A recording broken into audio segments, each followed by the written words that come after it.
After months of Russian attempts to capture the city in the eastern region of Donetsk, Bakhmut remained a key battleground on the war front ahead of an anticipated Ukrainian counterattack. The battle for the city continues to escalate, even as the Russians suffer heavy losses for their troops. But the Ukrainians refuse to back down and use American technology in their attack on the Russian troops. The Russian Defense Ministry said its troops had captured 4 blocks to the northwest, west, and southwest of Bakhmut, the TASS news agency reported. According to TASS, the ministry's official representative, Lieutenant General Igor Konashenkov, told journalists, in the Donetsk direction, the assault detachment captured 4/4 of the northwestern, western, and southwestern parts of the city of Artemovsk.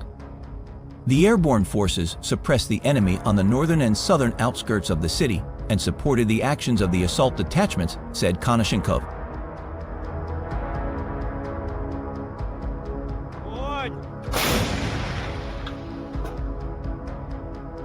A video provided by the Telegram channel Operative ZSU shows the destruction by pilots of Eyes of Retribution, at once 3 tanks, T-80BV, T-72A, and T-72B, attacking Ukrainian positions in Nevelski near Donetsk. In fact, the video even shows 4 enemy tanks damaged in a small area of the field near a forest path. In another situation, the Ukrainian armed forces also demonstrated how a kamikaze drone destroyed an enemy tank. First, through the barrage of ammunition itself, and then through drone control. The explosion is so powerful that it can actually damage nearby cars. However, they were defeated and destroyed by fighters from the 59th Brigade earlier, and one by one. Previously, the Ukrainian armed forces did something similar at the Vuhledar, but the armored fighting vehicles outnumbered the tanks.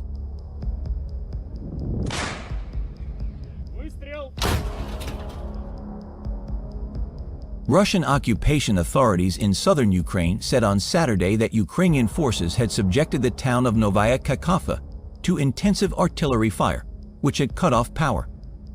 AFP reported that city authorities said on Telegram, Novaya Kakhovka and the settlements around the district are under very intense artillery fire from the Ukrainian armed forces.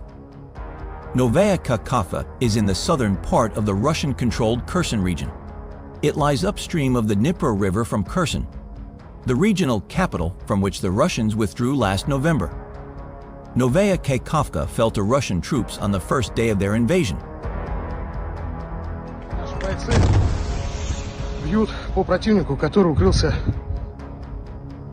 Recently, a video also shows the armed forces of Ukraine destroyed 2 units of Russian invaders' armored vehicles with anti-tank missile systems. In the first video, it was filmed from the ground as our defender shoots from the American Javelin ATGM. A few seconds later, there was a bright flash in the distance. The second video was filmed from the monitor of the domestic ATGM Stugna. The guided anti-tank missile flew for 8 seconds before hitting head-on, meaning the target was about 1.7 kilometers away. Meanwhile, the Russian military is improving frontline tactics, and they are inflicting heavy damage on Ukrainian troops on the ground, said the commander of the Eastern Group of the Ukrainian Armed Forces, Colonel General Oleksandr Syrsky. Syrsky mentions a separate storm assault unit designed by the Russians to retake lost positions while describing Russian offensive operations. He highlighted the effective use of the Russian commander's unmanned aerial vehicles to adjust artillery fire and control the personnel of his subordinates. Meanwhile, in town, Russian troops fired long-term artillery barrages on Ukrainian positions, while groups of up to 10 men with small arms stormed the positions head-on.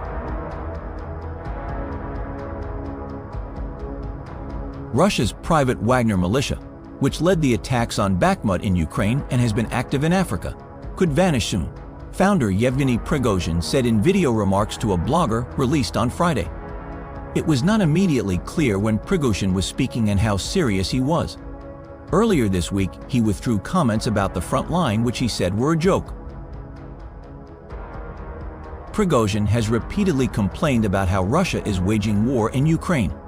He frequently said the regular armed forces were not giving his men the ammunition they needed and sometimes accused top brass of treason. So, regarding the need for shells in general, that's what we want. Today, we have come to the point where Wagner ends, he told Russian war blogger Semyon Pigov. Wagner, in no time, will be gone. We're going to be history. There's nothing to worry about. Things like this happen. Last week, he expressed concern about a counterattack by well-equipped Ukrainian troops in Bakhmut. Wagner has in the past sent soldiers to fight in Syria and in conflicts across Africa. The General Staff of the Ukrainian Armed Forces reported on April 29 that Russia had lost 190,040 soldiers in Ukraine since the start of its full-scale invasion on February 24 last year. This number includes the 580 casualties suffered by Russian forces over the past few days. On the other hand, the Ukrainian armed forces destroyed or at least disabled 2 Russian invader tanks, which were speeding along an unknown residential road. This was reported by the Telegram channel Operative ZSU. 2 Russian tanks caught fire at work.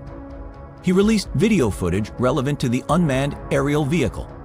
Most likely, its operator was engaged in tank impressions. Ukraine assumed that the tanks were hit by anti-tank missiles. At the very least, it is clear that this is a high-precision weapon that ensures an immediate hit from the first shot. The Ukrainian army not only successfully advanced across the Dnipro River in the Kherson region this week, but also carried out an offensive on Tokmak, a southern Ukrainian town occupied by Russia and at a strategic crossroads for a possible counteroffensive in the southeast. As Ukraine prepares for a counteroffensive after a grueling winter, 2 recent events in southern Ukraine have piqued the interest of military observers and raised questions about whether the much-anticipated Ukrainian counterattack is already underway.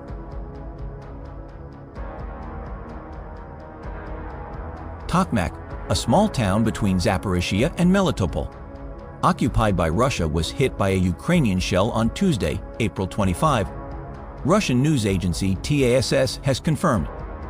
A day earlier, Ukrainian troops near Kherson also managed to cross the Dnipro River, the Russian army's natural line of defense, according to an update from the Institute for the Study of War.